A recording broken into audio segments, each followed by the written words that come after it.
Hello, my friends, and welcome to another night of story time with Indiana Holmes. Tonight we continue with F. Scott Fitzgerald's novel, The Great Gatsby. And we begin tonight with Chapter 3. There was music from my neighbor's house through the summer nights. In his blue gardens, men and girls came and went like moths among the whisperings and the champagne and the stars.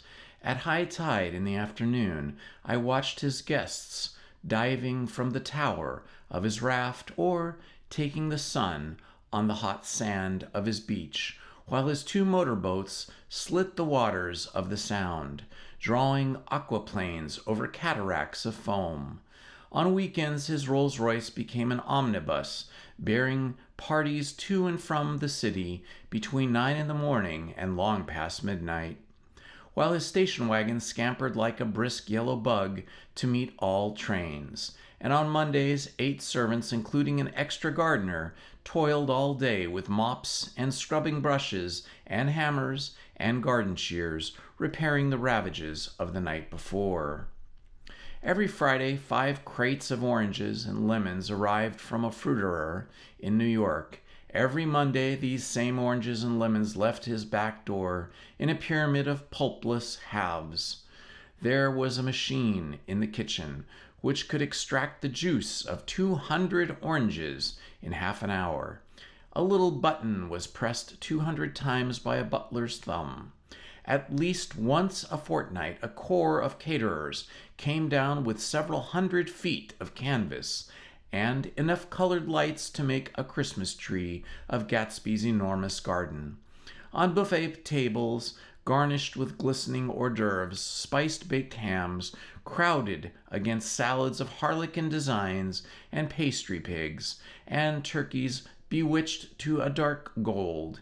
In the main hall, a bar with a real brass rail was set up, and stocked with gins and liquors, and with cordials so long forgotten that most of his female guests were too young to know one from another.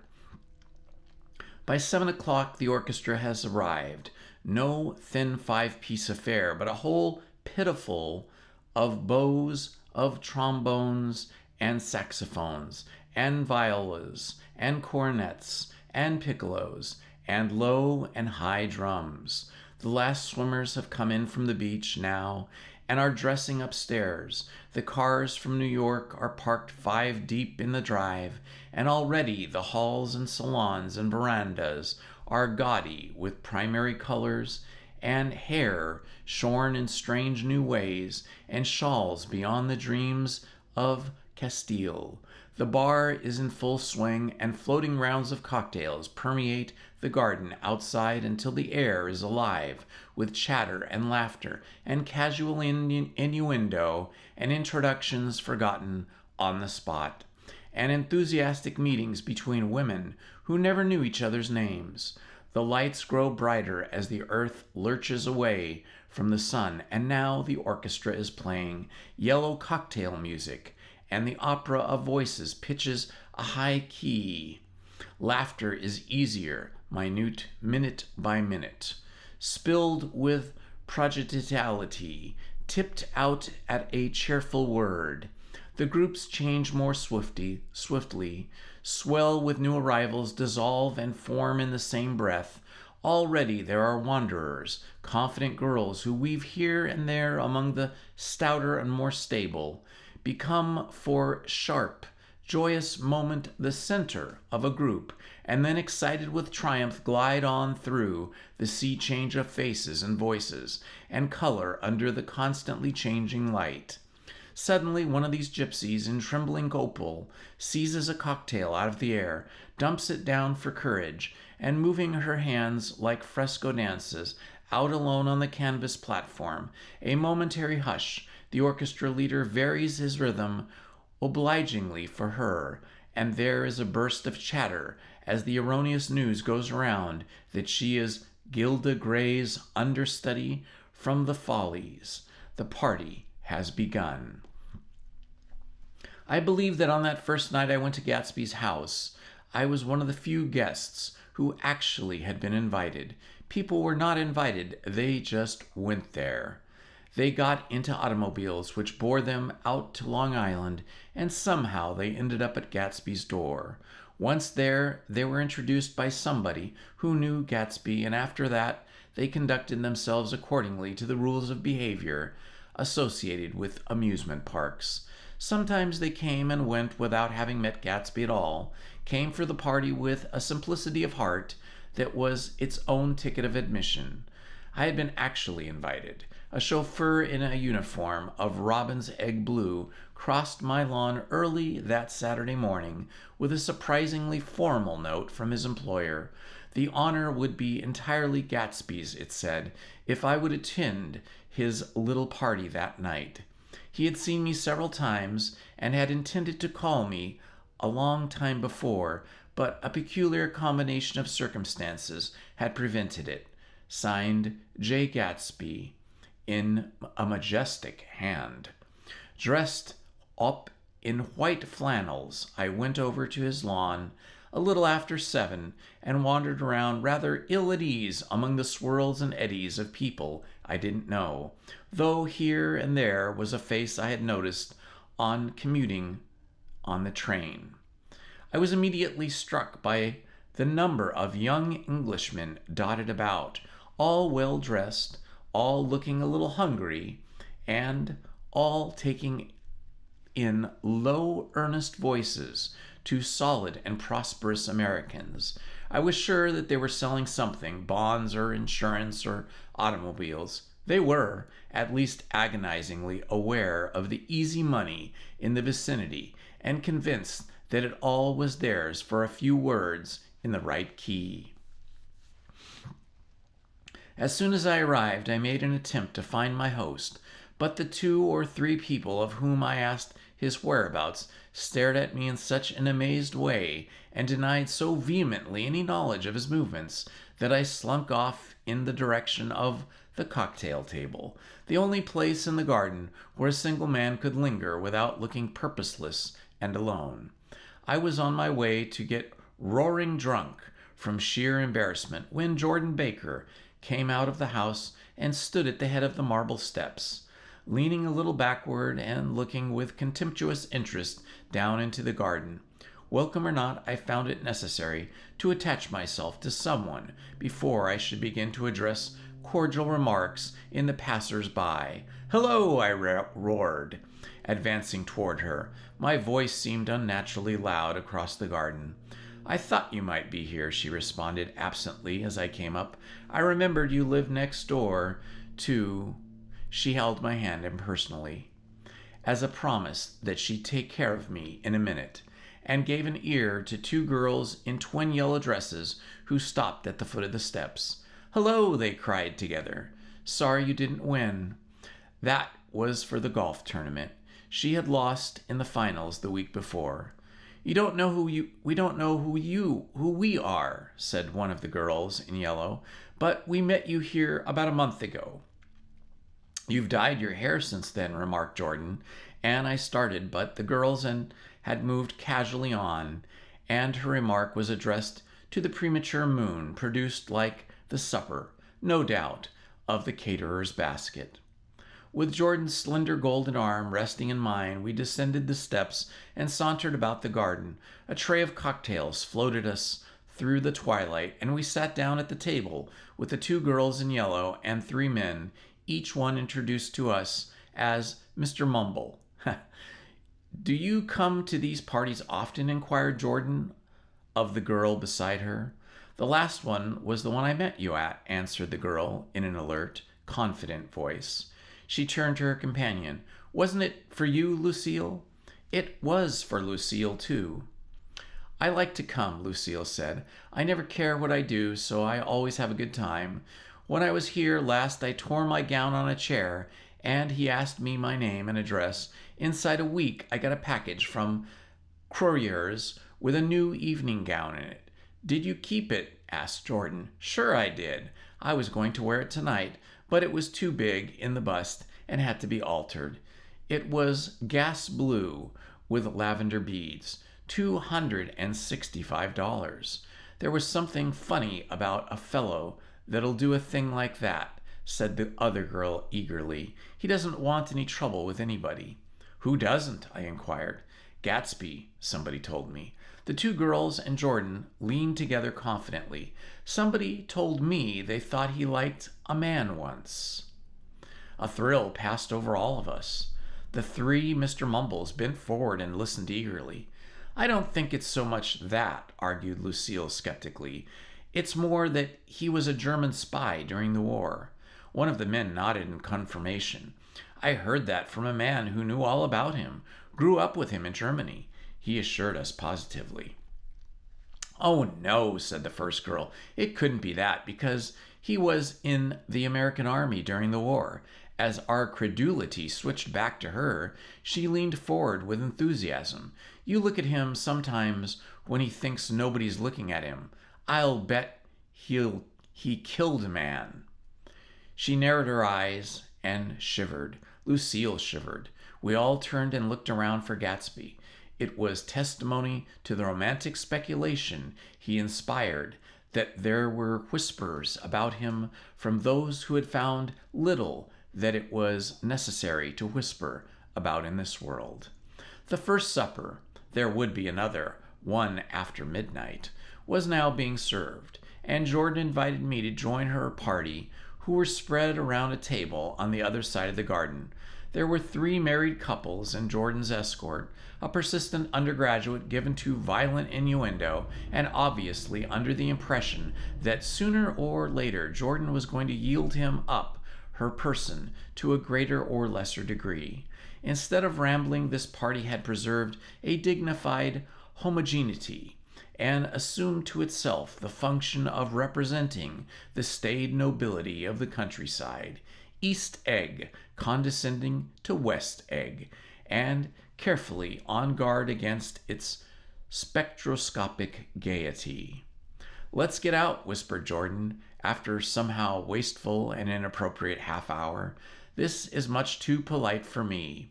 We got up and she explained that we were going to find the host. I had never met him, she said, and it was making me uneasy. The undergraduate nodded in a cynical, melancholy way. The bar where we glanced at first was crowded, but Gatsby was not there. She couldn't find him from the top of the steps, and he wasn't on the veranda. On a chance, we tried an important-looking door and walked into a high Gothic library, paneled with carved English oak, and probably transported complete from some ruin overseas. A stout middle-aged man with enormous owl-eyed spectacles was sitting somewhere drunk on the edge of a great table, staring with unsteady concentration at the shelves of books. As we entered, he wheeled excitedly around and examined Jordan from head to foot. What do you think? He demanded impetuously. About what? He waved his hand toward the bookshelves. About that. As a matter of fact, you needn't bother to ascertain. I ascertained. They're real. The books? He nodded. Absolutely real. Have pages and everything. I thought they'd be a nice, durable cardboard. Matter of fact, they're absolutely real. Pages and... Here, let me show you. Taking our skepticism for granted, he rushed to the bookcases and returned with a volume of the Stoddard Lectures. See, he cried triumphantly, it's a bona fide piece of printed matter. It fooled me. This fellow's regular bellicoso. It's a triumph. What thoroughness, what realism. Knew when to stop too. Didn't cut the pages. But what do you want? What do you expect? He snatched the book from me and replaced it hastily on its shelf, muttering that if one brick was removed, the whole library was liable to collapse. Who brought you? He demanded. Or did you just come? I was brought. Most people were brought. Jordan looked up at him alertly, cheerfully, without answering. I was brought by a woman named Roosevelt, he continued. Mrs. Claude Roosevelt. Do you know her? I met her somewhere last night. I've been drunk for about a week now, and I thought it might sober me up to sit in a library. Has it? A little bit. I can't tell yet. I've only been here an hour. Did I tell you about the books? They're real. They're... You told us. We shook hands with him gravely and went back outdoors.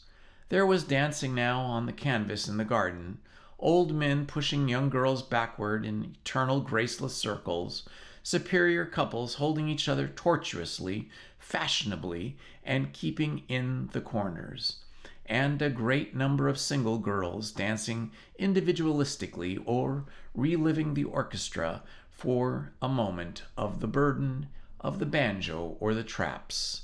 By midnight the hilarity had increased. A celebrated tenor had sung in Italian, and a notorious contralto had sung in jazz, and between the numbers people were doing stunts all over the garden, while happy, vacuous bursts of laughter rose toward the summer sky.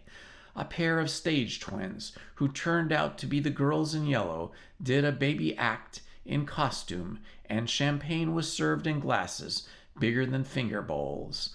The moon had risen higher, and floating in the sound was a triangle of silver scales, trembling a little to the stiff, tinny drip of the banjos on the lawn. I was still with Jordan Baker. We were sitting at a table with a man of about my age and a rowdy little girl who gave way upon the slightest provocation to uncontrollable laughter.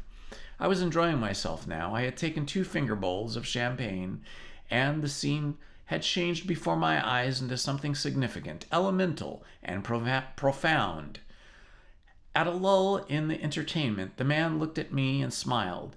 "Your face is familiar," he said politely. "Weren't you in the 3rd Division during the war?" "Why, yes, I was, in the 9th Machine Gun Battalion. I was in the 7th Infantry until June 1918. I knew I'd seen you somewhere." We talked for a moment about some wet, gray little village in France. Evidently he lived in this vicinity, for he told me that he had just bought a hydroplane and was going to try it out in the morning. "Want to go with me, old sport? Just near the shore along the Sound." "What time?" "Any time that suits you best." It was on the tip of my tongue to ask his name when Jordan looked around and smiled. "Having a gay time now?" she inquired. "Much better." I turned to my new acquaintance. "This is an unusual party for me. I haven't even seen the host." "I live over there." I waved my hand at the invisible hedge. In the distance, and this man Gatsby sent over his chauffeur for an invitation. For a moment he looked at me as if he failed to understand. "I'm Gatsby," he said suddenly. "What?" I exclaimed. "Oh, I beg your pardon. I thought you knew, old sport. I'm afraid I'm not a very good host." He smiled understandingly, much more than understandingly. It was one of those rare smiles with a quality of eternal reassurance in it that you may come across 4 or 5 times in your life. It faced, or seemed to face, the whole external world for an instant, and then concentrated on you with an irresistible prejudice in your favor. I understood you just so far as you wanted to be understood, believed in you as you would like to believe in yourself, and assured you that it had precisely the impression of you that, at your best, you hoped to convey. Precisely at that moment it vanished, and I was looking at an elegant young roughneck, a year or 2 over 30, whose elaborate formality of speech just missed being absurd. Sometime before he introduced himself, I got a strong impression that he was picking his words with care. Almost at the moment when Mr. Gatsby identified himself, a butler hurried toward him with the information that Chicago was calling him on the wire. He excused himself with a small bow that included each of us in turn. "If you want anything, just ask for it, old sport." He urged me. "Excuse me, I will rejoin you later." When he was gone, I turned immediately to Jordan, constrained to assure her of my surprise. I had expected that Mr. Gatsby would be a florid or corpulent person in his middle years. "Who is he?" I demanded. "Do you know?" "He's just a man named Gatsby." "Where is he from, I mean?" And what does he do? Now you're started on the subject, she answered with a wan smile. Well, he told me once he was an Oxford man. A dim background started to take shape behind him, but at her next remark it faded away. However, I don't believe it. Why not? I don't know, she insisted. I just don't think he went there. Something in her tone reminded me of the other girls. I think he killed a man, and had the effect of stimulating my curiosity. I would have accepted without question the information that Gatsby sprang from the swamps of Louisiana or from the Lower East Side of New York. That was comprehensible. But young men didn't. At least in my provincial inexperience, I believe they didn't drift coolly out of nowhere and buy a palace on Long Island Sound. Anyhow, he gives large parties, said Jordan, changing the subject with an urbane distaste for the concrete. And I like large parties. They're so intimate. At small parties, there isn't any privacy. There was the bloom of a bass drum and the voice of the orchestra leader, which rang out suddenly above the eccolia of the garden. Ladies and gentlemen, he cried, at the request of Mr. Gatsby, we are going to play for you Mr. Vladimir Tostov's latest work, which attracted so much attention at Carnegie Hall last May. If you read the papers, you know there was a big sensation. He smiled with jovial condescension and added, some sensation, whereupon everybody laughed. The piece is unknown, he concluded lustily, as Vladimir Tostov's Jazz History of the World. In the nature of Mr. Tostov's composition, although it eluded me, because just as it began, my eyes fell on Gatsby, standing alone on the marble steps and looking from one group to another with approving eyes. His tan skin was drawn attractively tight on his face, and his short hair looked as though it were trimmed every day. I could see nothing sinister about him. I wondered, in fact, that he was not drinking, if it was not drinking that helped to set him off from his guests, for it seemed to me that he grew more correct as the fraternal hilarity increased. When the jazz history of the world was over, girls were putting their heads on men's shoulders in a puppyish, convivial way. Girls were swooning backward playfully into men's arms, even into groups, knowing that some would arrest their falls. But no one swooned backward on Gatsby, and no French bob touched Gatsby's shoulder, and no singing quartets were formed with Gatsby's head for one link. I beg your pardon. Gatsby's butler was suddenly standing beside us. Miss Baker, he inquired, I beg your pardon, but Mr. Gatsby would like to speak to you alone. With me? She exclaimed in surprise. Yes, madame. She got up slowly, raising her eyebrows at me in astonishment, and followed the butler towards the house. I noticed that she wore her evening dress. All her dresses like sports clothes, there was a jauntiness about her movements, as if she had first learned to walk upon the golf courses on clean, crisp mornings. I was alone, and it was almost 2. For some time confused and intriguing sounds had issued from a long, many-windowed room which overhung the terrace. Eluding Jordan's undergraduate, who was now engaged in an obstetrical conversation with 2 chorus girls, and who implored me to join him, I went inside. A large group was full of people. One of the girls in the yellow was playing the piano, and beside her stood a tall, red-haired young lady from a famous chorus engaged in a song. She had drunk a quantity of champagne, and during the course of her song she had decidedly, ineptly, that everything was very, very sad. She was not only singing, she was sweeping too, or I should say weeping too. She was crying. Whenever there was a pause in the song, she filled it with gasping, broken sobs, and then took up the lyric again in a quavering soprano.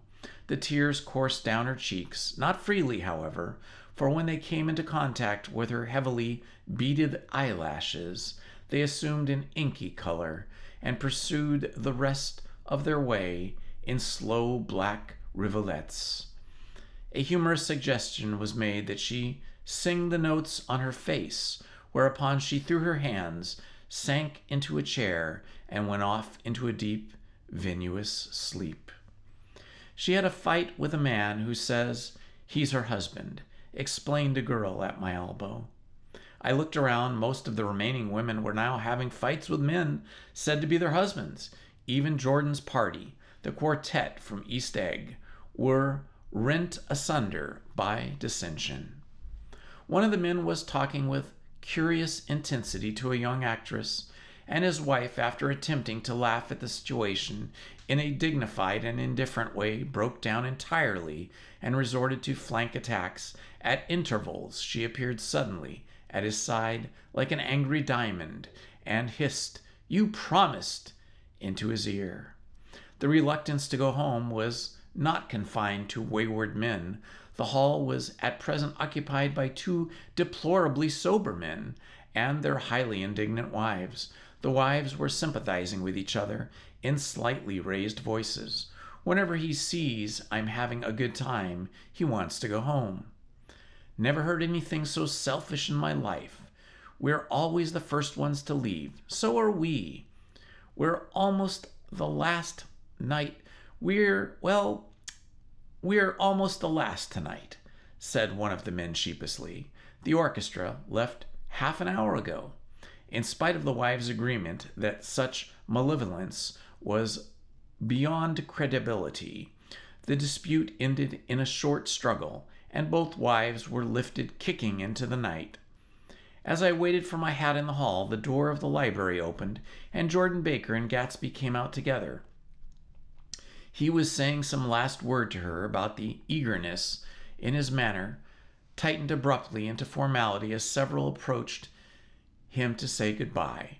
Jordan's party were calling impatiently to her from the porch, but she lingered for a moment to shake hands. "I've just heard the most amazing thing," she whispered. "How long were you in there?" "Why, about an hour." "It was simply amazing," she repeated abstractedly, "but I swore I wouldn't tell it. And here I am tantalizing you." She yawned gracefully in my face. "Please come and see me. The phone book. Under the name Mrs. Sigourney Howard, my aunt." She was hurrying off as she talked. Her brown hand waved jauntily, salute as she melted into her party at the door.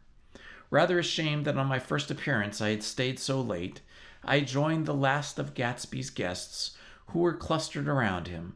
I wanted to explain that I'd hunted for him early in the evening and to apologize for not having known him in the garden.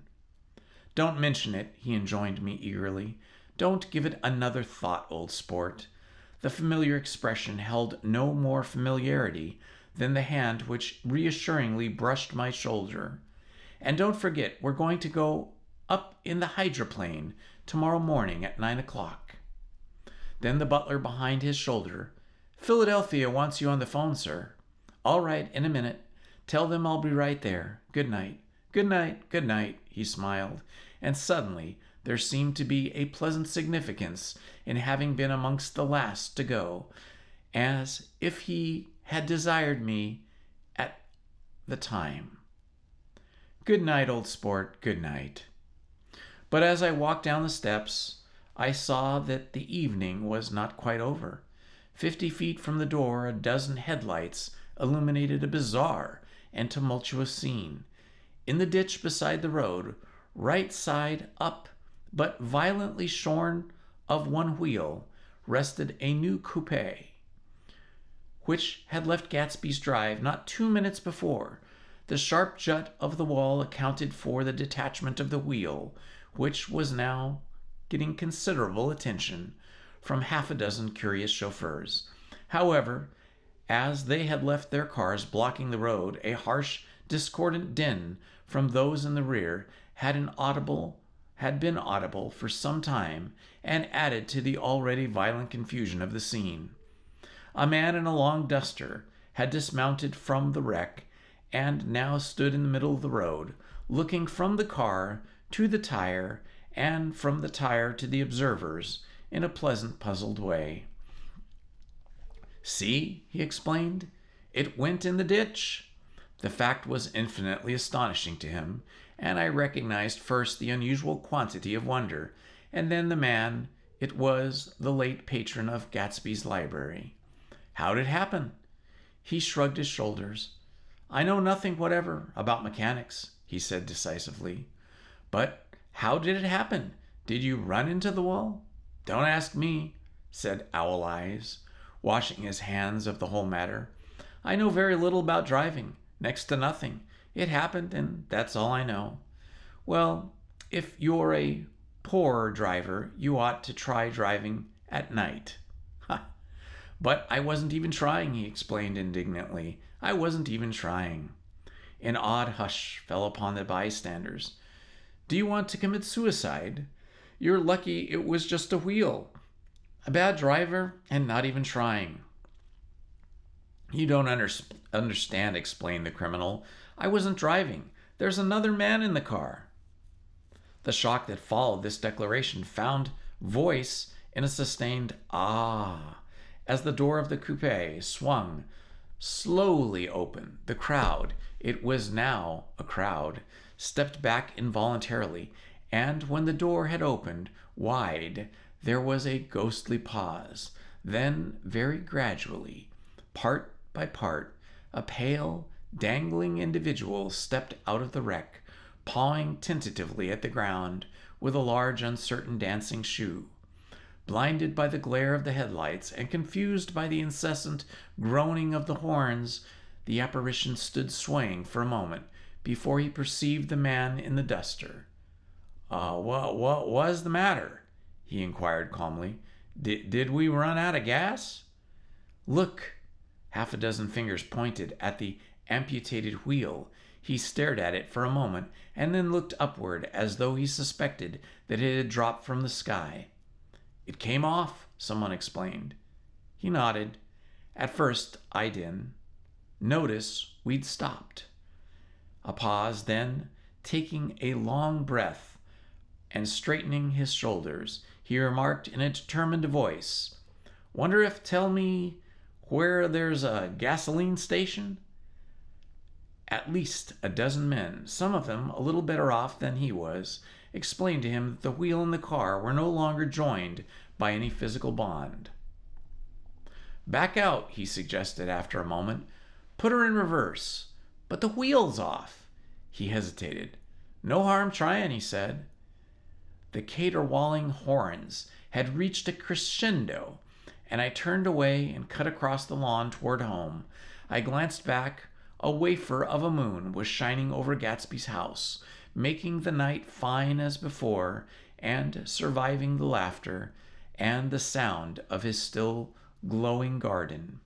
A sudden emptiness seemed to flow now from the windows and the great doors, endowing with complete isolation the figure of the host who stood on the porch, his hand up in a formal gesture of farewell.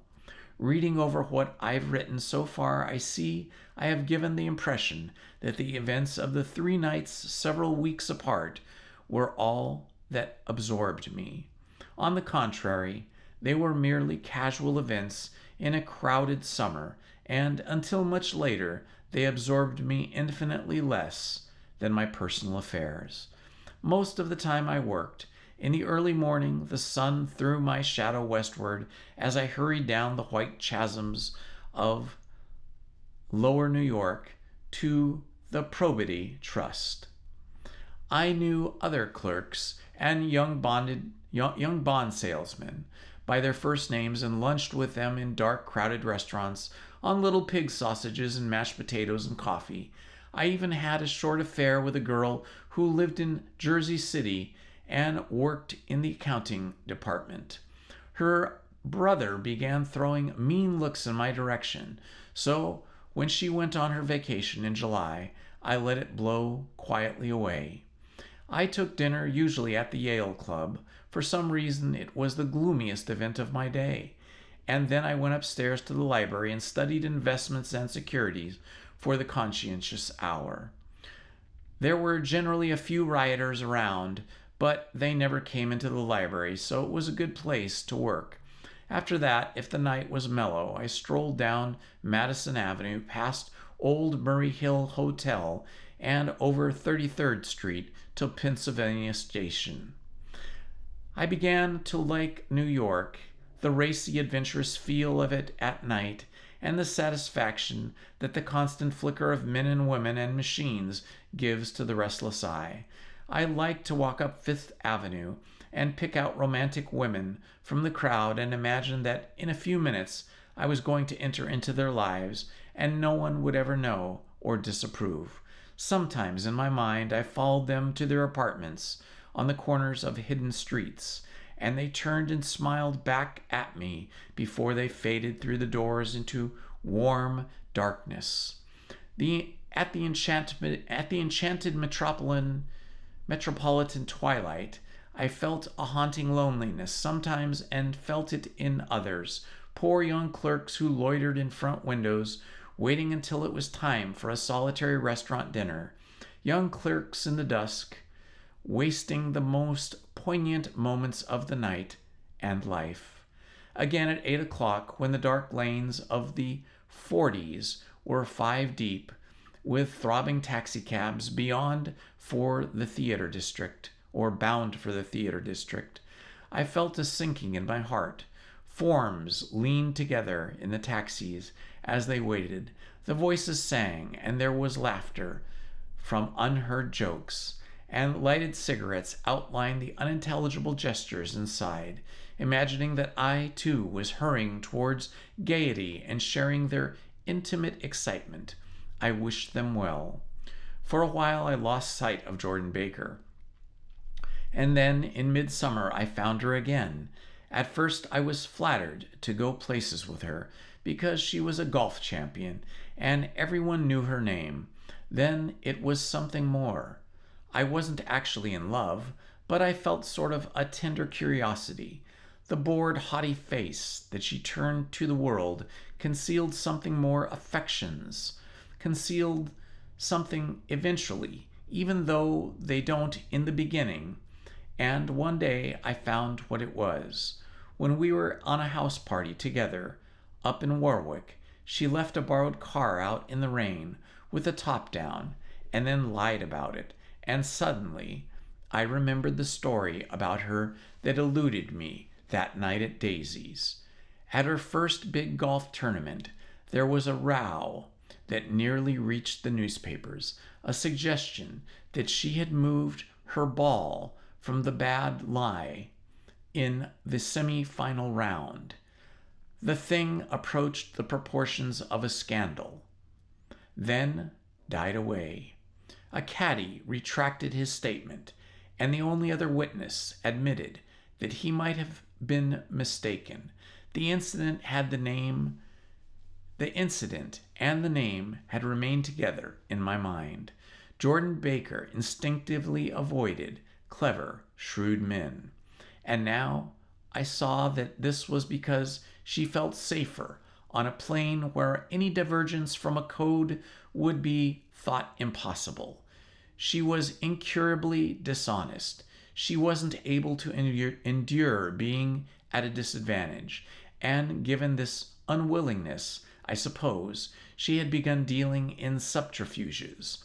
When she was very young, in order to keep that cool, insolent smile turned to the world and yet satisfy the demands of her hard, jaunty body. It made no difference to me. Dishonesty in a woman is a thing you never blame deeply. I was casually sorry, and then I forgot. It was on that same house party that we had a curious conversation about driving a car. It started because she passed so closely to some workman that our fender flicked a button on one man's coat. "You're a rotten driver," I protested. "Either you ought to be more careful, or you oughtn't to drive at all." "I am." "No, you're not." "Well, other people are," she said lightly. "What's that got to do with it?" "They'll keep out of my way," she insisted. "It takes two to make an accident." "Suppose you met somebody just as careless as you?" "I hope I never will," she answered. "I hate careless people. That's why I like you." Her gray, sun-stained eyes stared straight ahead, but she had deliberately shifted our relations, and for a moment I thought I loved her, but I am slow-thinking and full of interior rules that act as brakes on my desires, and I knew that first I had to get myself definitely out of that tangle and back home. I'd been writing letters once a week and signing them, "Love, Nick," and all I could think of was how, when that certain girl played tennis, a faint mustache of perspiration appeared on her upper lip. Nevertheless, there was a vague understanding that had to be tactfully broken off before I was free. Everyone suspects himself of at least one of the cardinal virtues, and this is mine. I am one of the few honest people that I have ever known. Chapter 4.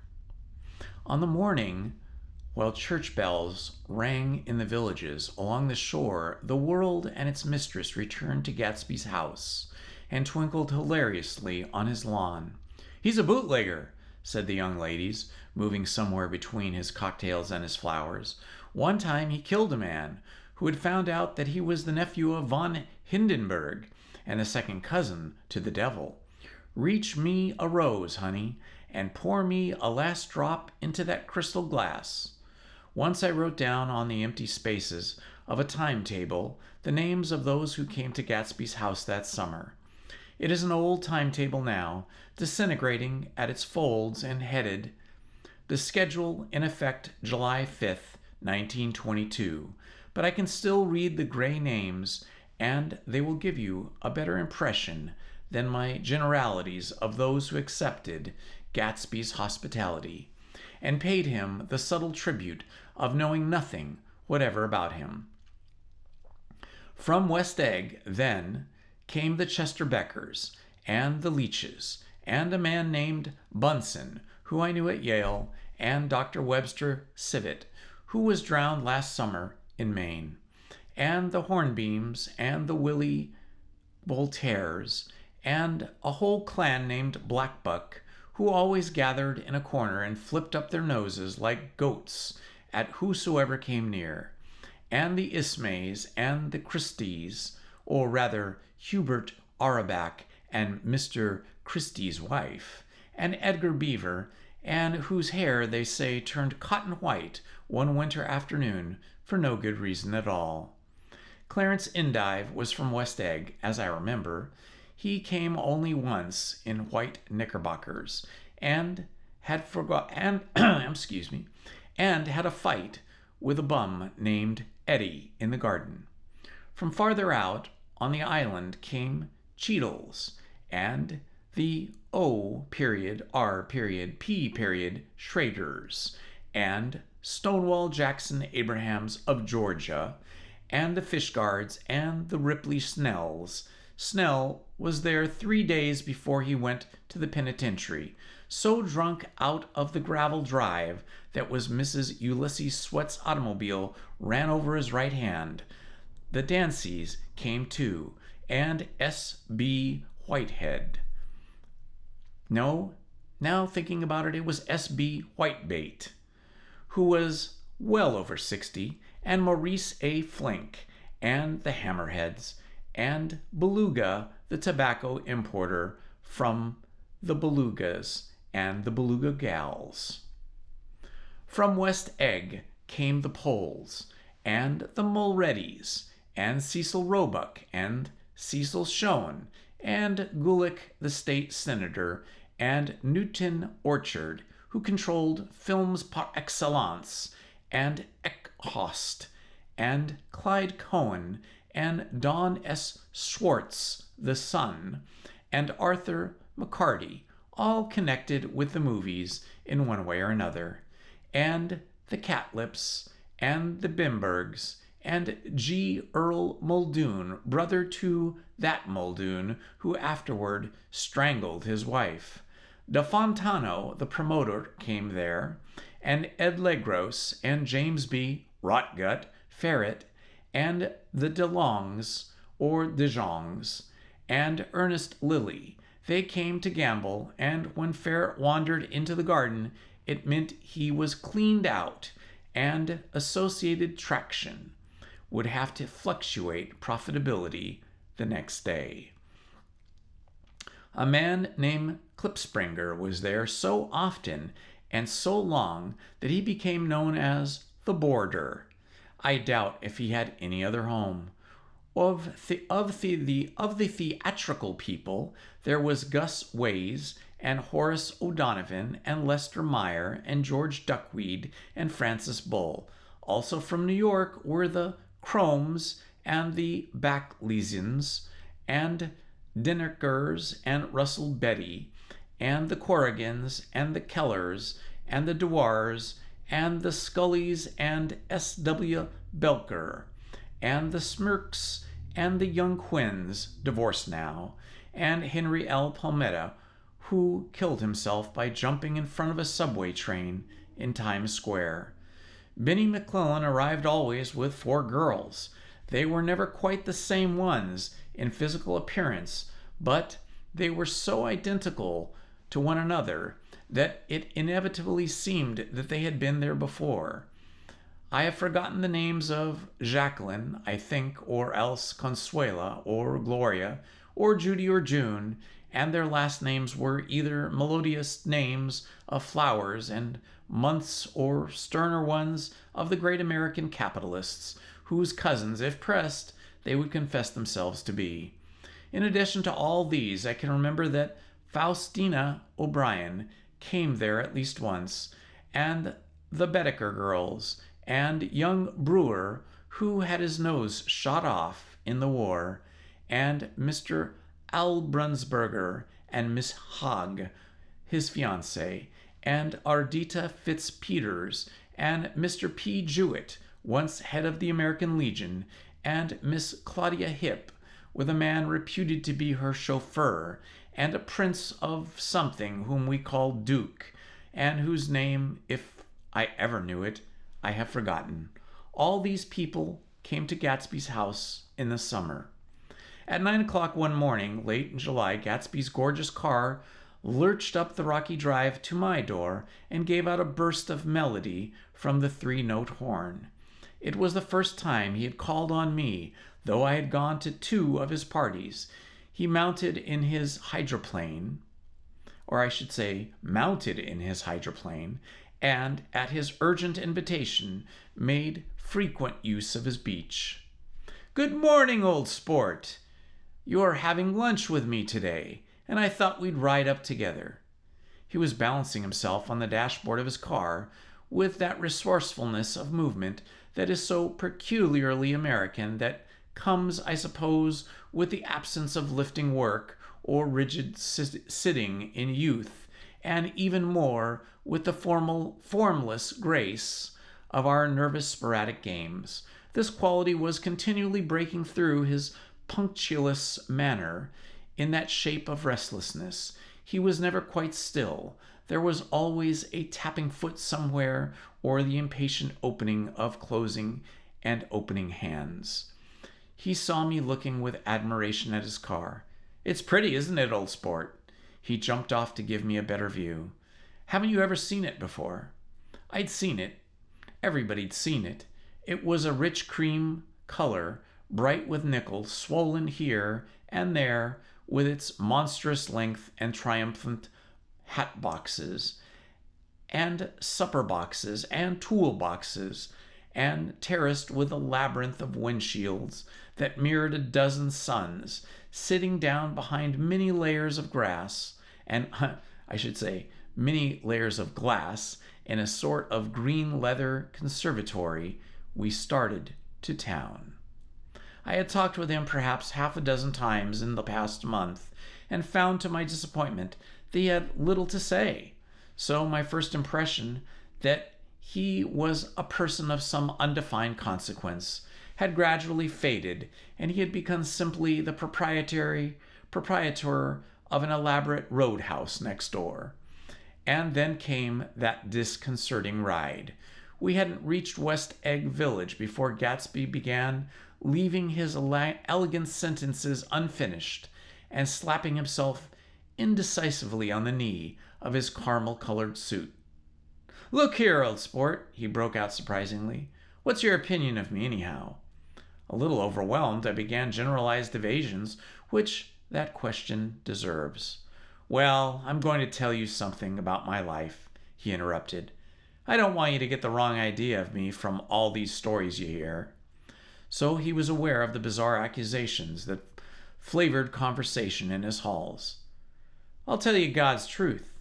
His right hand suddenly ordered divine retribution to stand by. "I am the son of some wealthy people in the Middle West, all dead now. I was brought up in America, but educated at Oxford because all my ancestors have been educated there for many years. It is a family tradition." He looked at me sideways, and I knew why Jordan Baker had believed he was lying.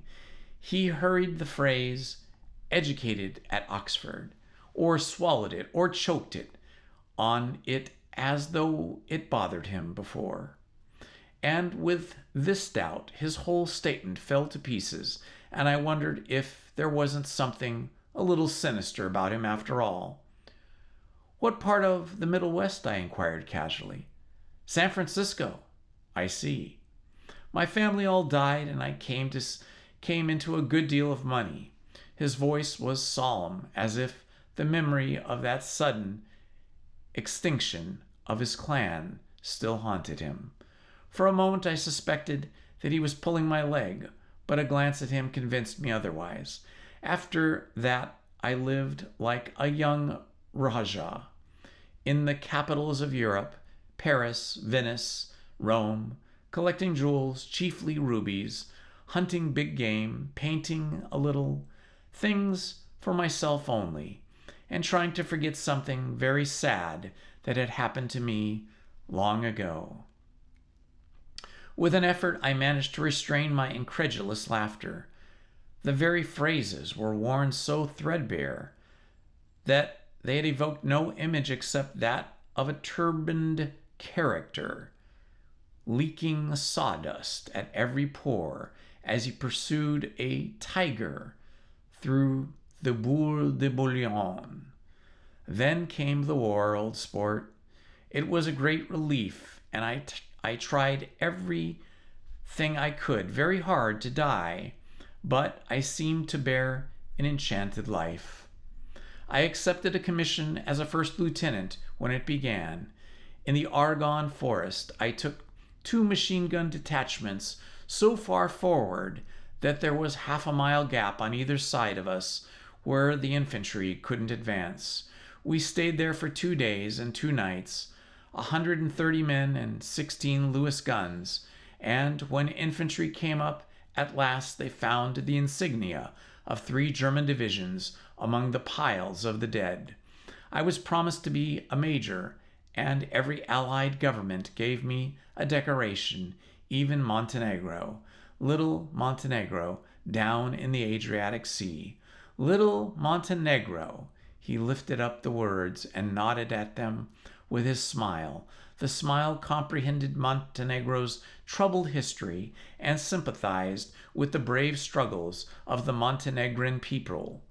It appreciated fully the chain of national circumstances which had elicited the tribute from Montenegro's warm little heart.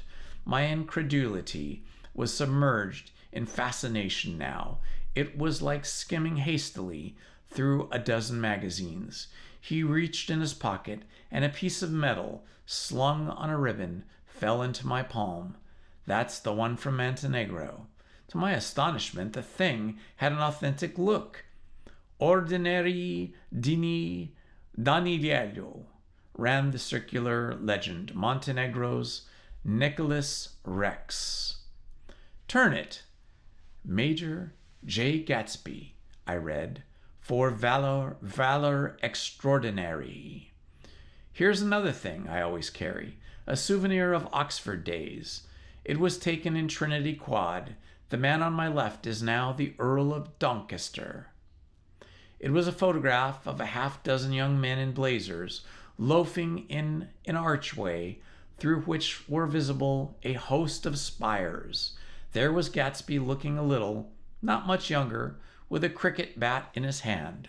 Then it was all true. I saw the skins of tigers flaming in his palace on a grand canal. I saw him opening a chest of rubies at ease, with their crimson lighted depths and gnawings of his broken heart. I'm going to make a big request of you today, he said, pocketing the souvenirs with satisfaction. So I thought you ought to know something about me. I didn't want you to think I was just somebody, or just nobody. You see, I usually find myself among strangers because I drift here and there trying to forget the sad thing that happened to me. He hesitated. You'll hear about it this afternoon. At lunch? No, this afternoon. I happened to find out you're taking Miss Baker to tea. Do you mean you're in love with Miss Baker? No, old sport, I'm not. But Miss Baker has kindly consented to speak to you about this matter. I hadn't the faintest idea what this matter was, but I was more annoyed than interested. I hadn't asked Jordan to tea in order to discuss Mr. J. Gatsby.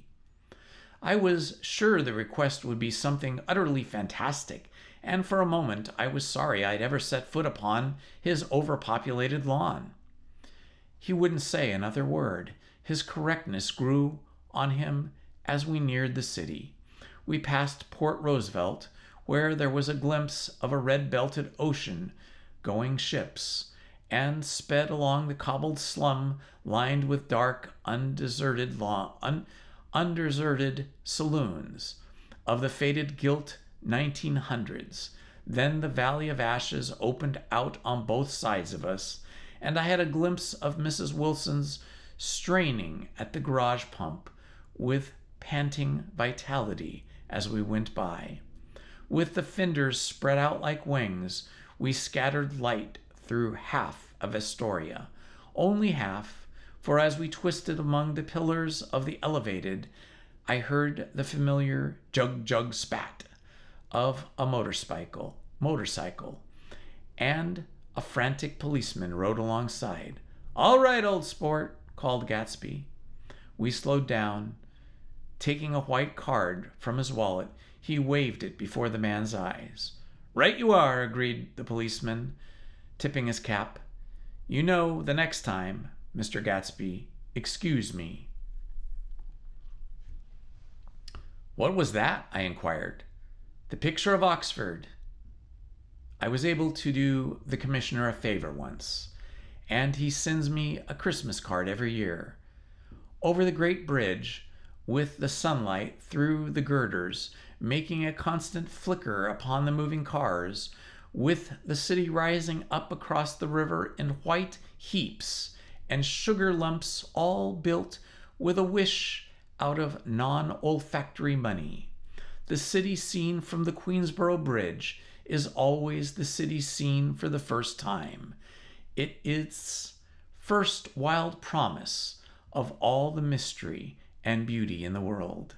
A dead man passed us in a hearse heaped with blossoms and blooms, followed by 2 carriages with drawn blinds and by more cheerful carriages for friends. The friends looked out at us with tragic eyes and short upper lips of southeastern European, and I was glad that the sight of Gatsby's splendid car was included in their somber holiday. As we crossed Blackwell's Island, a limousine passed us, driven by a white chauffeur in which sat 3 modish Negroes, 2 bucks and a girl. I laughed aloud as the yolks of their eyeballs rolled toward us in haughty rivalry. Anything can happen now that we've slid over this bridge, I thought. Anything at all. Even Gatsby could happen without any particular wonder. Roaring noon. In a well-fanned 42nd Street cellar, I met Gatsby for lunch. Blinking away the brightness of the street outside, my eyes picked him out obscurely in the anteroom, talking to another man. Mr. Carroway, this is my friend Mr. Wolfsheim. A small, flat-nosed Jew raised his large head and regarded me with two fine growths of hair which luxuriated in either nostril. After a moment, I discovered his tiny eyes in the half-darkness, so I took one look at him. Mr. Wolfsheim, shaking my hand earnestly. And what do you think I did? What? I inquired politely. But evidently he was not addressing me, for he dropped my hand and covered Gatsby with his expressive nose. I handed the money to Katzbau, and I, Sid. All right, Katzbau. Don't pay him a penny till he shuts his mouth. He shut it then and there. Gatsby took an arm of each of us and moved forward into the restaurant, whereupon Mr. Wolfsheim swallowed a new sentence he was starting and lapsed into somnambulatory abstraction. Highballs? Asked the head waiter. This is a nice restaurant here, said Mr. Wolfsheim, looking at the Presbyterian nymphs on the ceiling, but I like across the street better. Yes, highballs, agreed Gatsby, and then to Mr. Wolfsheim, it's too hot over there. Hot and small, yes, said Mr. Wolfsheim, but full of memories. What place is that? I asked. The old Metropole.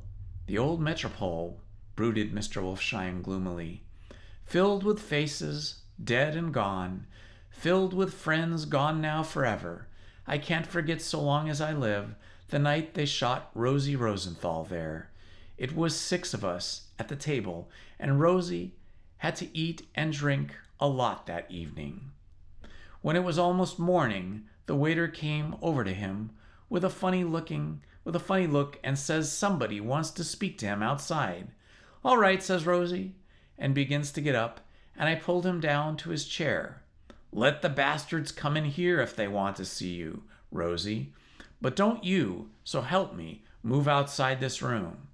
It was 4 a.m. then, and if we'd raised the blinds, we'd have seen daylight. Did he go? I asked innocently. Sure he went.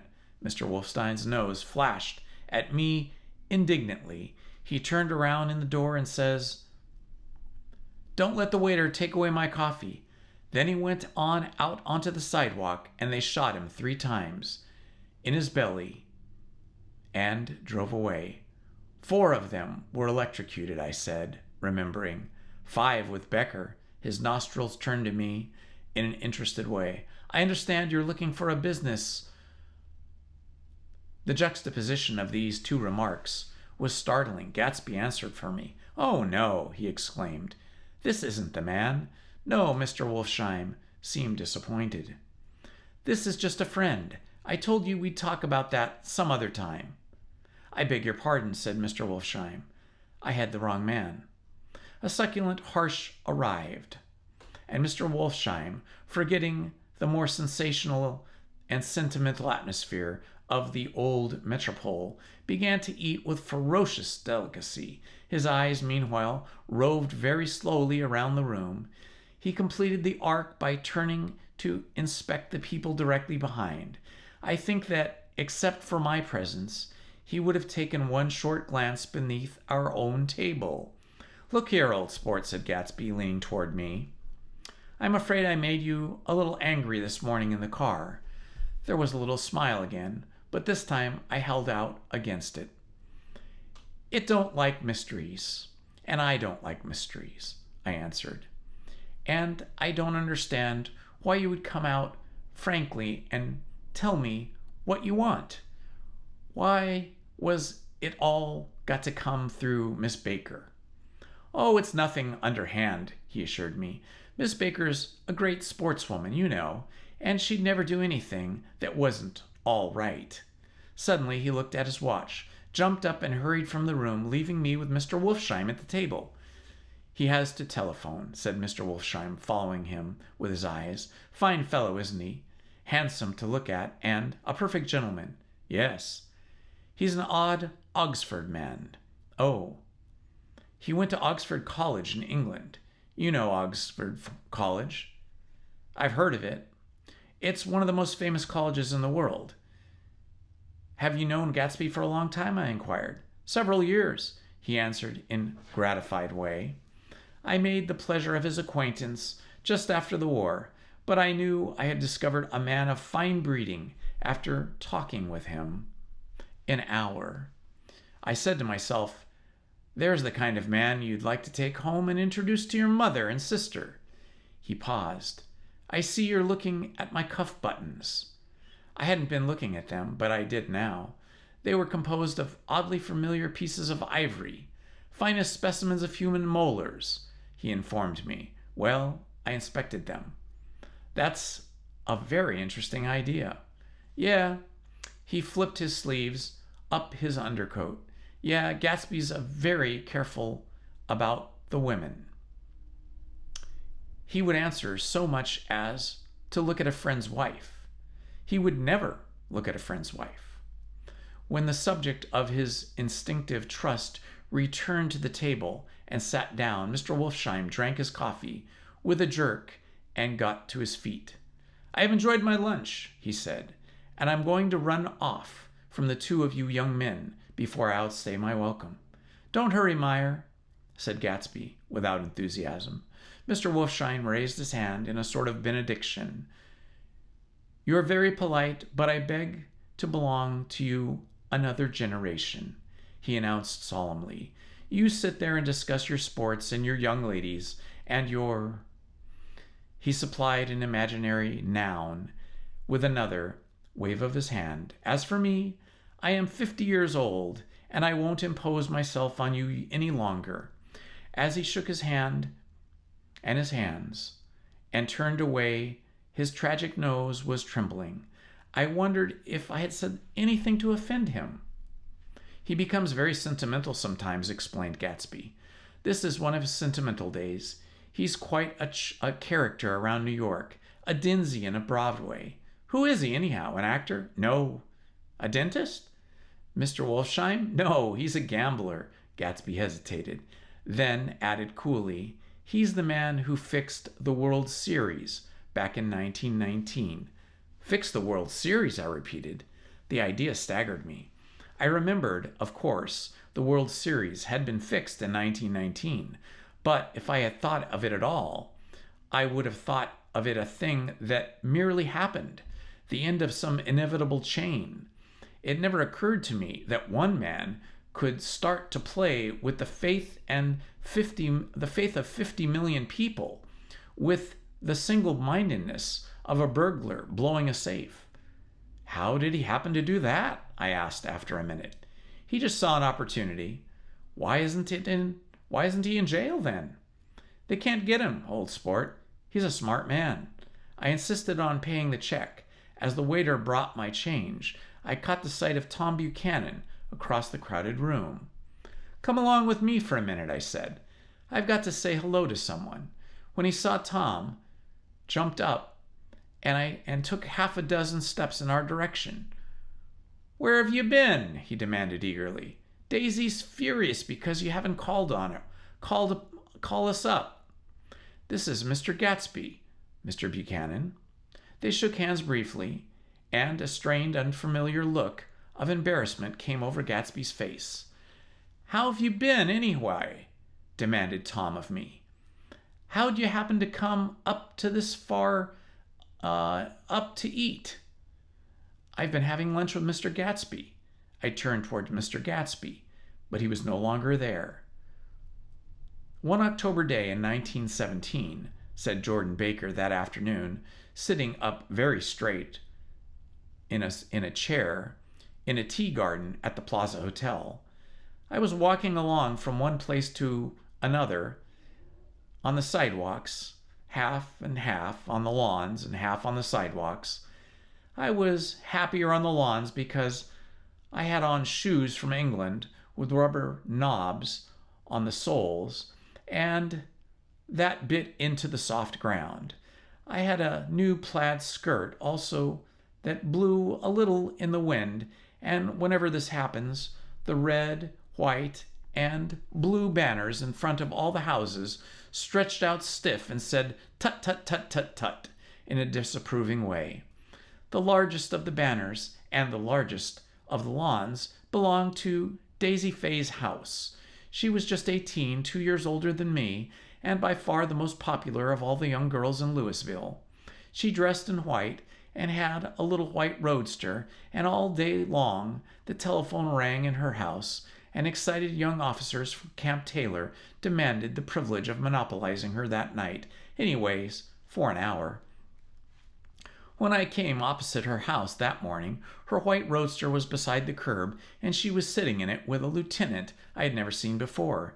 They were so engrossed in each other that she didn't see me until I was 5 feet away. "Hello, Jordan," she called unexpectedly. "Please come here." I was flattered that she wanted to speak to me. Because of all the older girls, I admired her most. She asked me if I was going to the Red Cross and make bandages. I was. Well, then, would I tell them that she couldn't come today? The officer looked at Daisy while she was speaking, in a way that every young girl wants to be looked at sometime.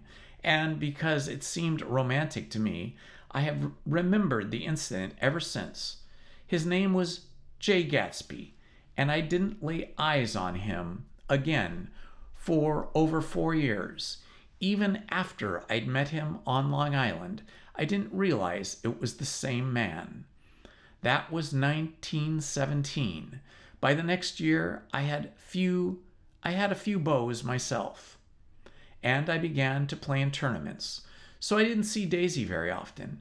She went with a slightly older crowd, when she went with anyone at all. Wild rumors circulated about her, how her mother had found her packing her bag one morning in the winter, and that night, in that winter, she went off to New York and said goodbye to a soldier who was going overseas. She was effectively prevented, but she wasn't on speaking terms with her family for several weeks.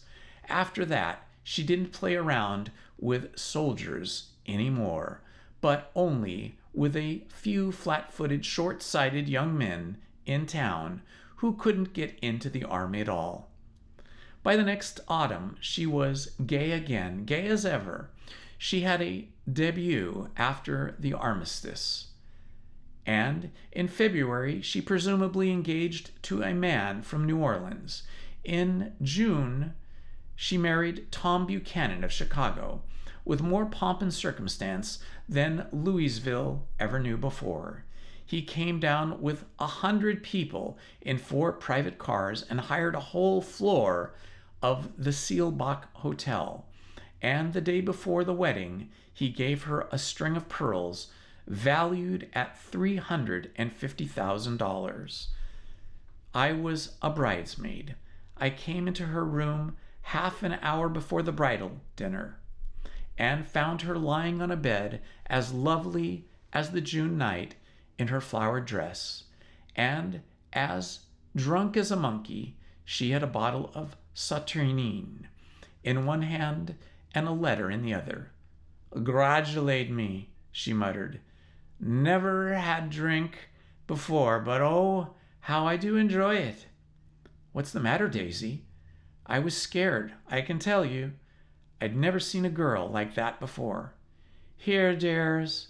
She groped around in a wastebasket she had with her on the bed and pulled out a string of pearls. "Take 'em downstairs and give 'em back to whoever they belong to.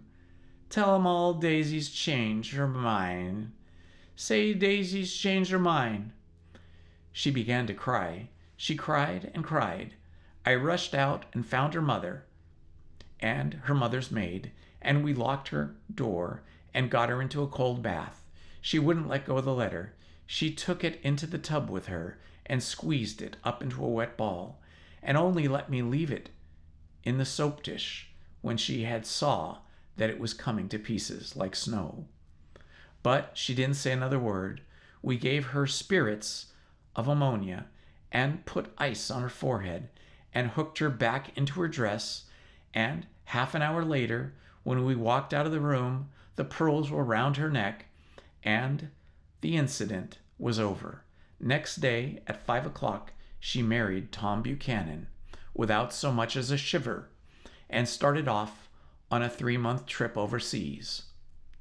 I saw them in Santa Barbara when we came back and thought I'd never seen a girl so mad about her husband. If he left the moon for a minute, she'd look around uneasy and say, "Where's Tom gone?" And wear the most abstracted expression she ever saw him coming in the door, even if he only left that room for a minute.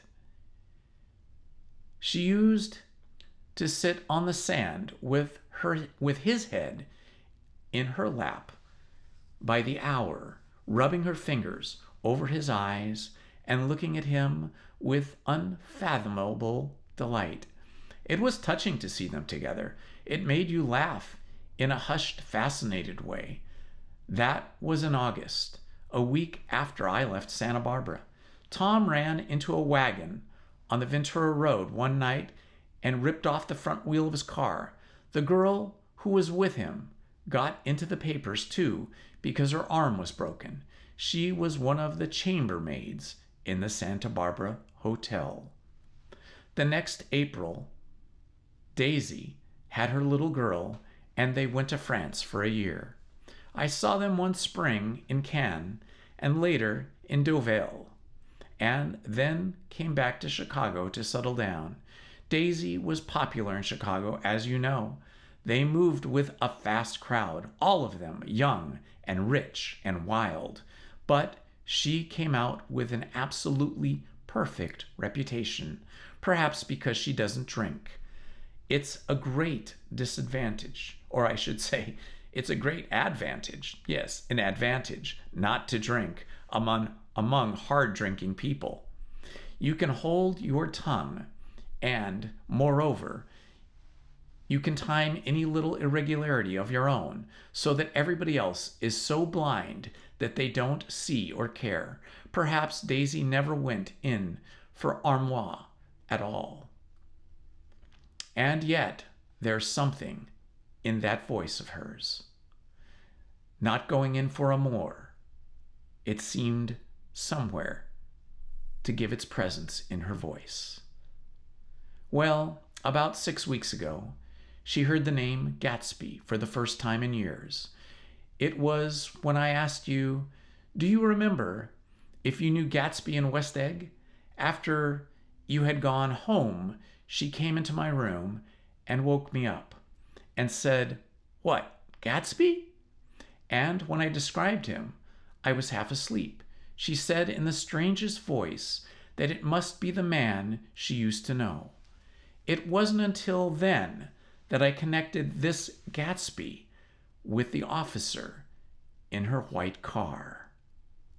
When Jordan Baker had finished telling all this, we had left the plaza for half an hour and we were driving in a Victoria through Central Park. The sun had gone down behind the tall apartments of the movie stars in the West 50s, and the clear voices of girls, already gathered like crickets on the grass, rose through the hot twilight. "I'm the Sheik of Araby. Your love belongs to me. At night when you're asleep, into your tent I'll creep." It was a strange coincidence, I said, but it wasn't a coincidence at all. Why not? Gatsby bought that house so Daisy would be just across the bay.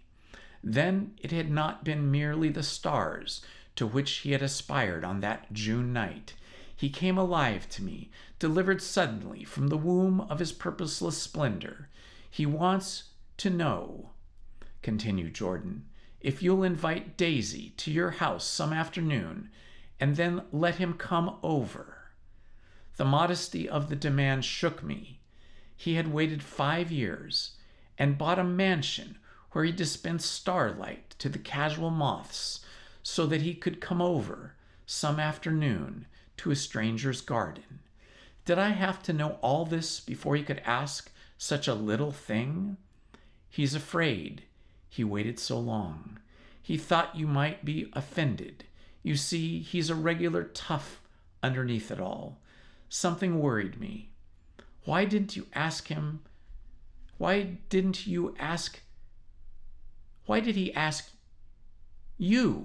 to arrange the meeting? Yes, why didn't he ask you to arrange the meeting? He wants to see her. That is, he wants her to see his house, she explained. And your house is right next door. Oh, I think he has half expected her to wander into one of his parties some night, went on Jordan. But she never did. Then he began to ask people casually if they knew her, and I was the first one he found. It was that night he sent for me at his dance, and you should have heard the elaborate way he worked up to it. Of course, I immediately suggested a luncheon in New York, and I thought he'd go mad. "I don't want to do anything out of the way," he kept saying. "I want to see her right next door." When I said you were a particular friend of Tom's, he started to abandon the whole idea. He doesn't want to know very much about Tom, though he says he's read a Chicago paper a few years just on the chance of catching a glimpse of Daisy's name. It was dark now, and as we dipped under the little bridge, I put my arm around Jordan's golden shoulder and drew toward me and asked her to dinner. Suddenly, I wasn't thinking of Daisy and Gatsby any more, but of this clean, hard, limited person who dealt in universal skepticism and who leaned back jauntily just as the circle of my arm, and just within that circle of my arm. A phrase began to beat in my ears with a sort of heady excitement. There are only the pursued, the pursuing, and the busy, and the tired. And Daisy ought to have something in her life, murmured Jordan to me. Does she want to see Gatsby? She's not to know about it. No, she's not to know about it. Gatsby doesn't want her to know. You're just supposed to invite her to tea. We passed a barrier of dark trees, and then the facade of the 59th Street. A block of delicate pale light beamed down into the park. Unlike Gatsby and Tom Buchanan, I had no girl whose disembodied face floated along in the dark cornices and the binding signs, and so I drew up the girl beside me, tightening my arms. Her wan, scornful mouth smiled, and so I drew her again, closer this time to my face. And that, my friends, is the end of chapter 4. We will continue this book tomorrow night, yes, Friday night, with chapter 5. Thank you all for joining me. I hope you're enjoying the story. I love the way that F. Scott Fitzgerald draws each of his characters with such care and delicacy. I hope my reading is doing some justice to Mr. Fitzgerald. Until tomorrow night, this has been Indiana Holmes. Love to you all, and good night. Please hit the like button, subscribe, and hit the notifications button. Thank you very much.